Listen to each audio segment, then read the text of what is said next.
Chisom could still remember how she felt the day her uncle called her to tell her that her father had died. At first, she did not cry. She simply dropped the phone and sat in silence, shocked. 2 years later, when she finally stood by his grave, the tears came. It was not a quiet cry. It was like a lion roaring from the top of a mountain. She did not cry because she loved him so much, or because she would miss him. After all, she had never really grown up with him. She cried because he would never be there to see her succeed. Her family, her mother and sisters, had always hated her deeply.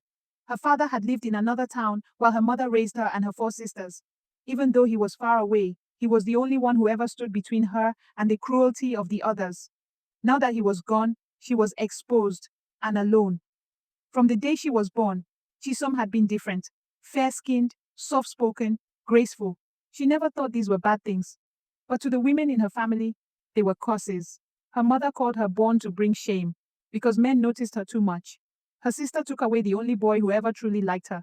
Her cousins mocked her, whispering that she was wayward just because she wore neat clothes to school. Every night, she cried into her pillow, wondering what crime she had committed except being born beautiful. But life has a way of turning pain into power. At 19, she ran away from home and got herself into a university, but paying her own way through school in a poor country was almost impossible. When she finally won a scholarship to study abroad, she told no one. She left quietly, afraid they would destroy her chance.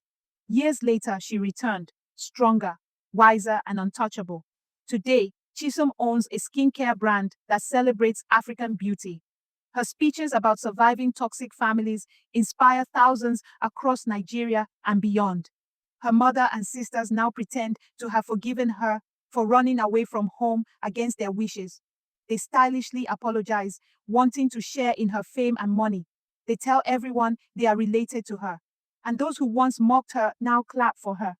Sometimes she visits her father's grave and leaves flowers. With tears in her eyes, she whispers, "Daddy, they tried to break me, but you raised a warrior." Beauty was never her curse. Their hate was.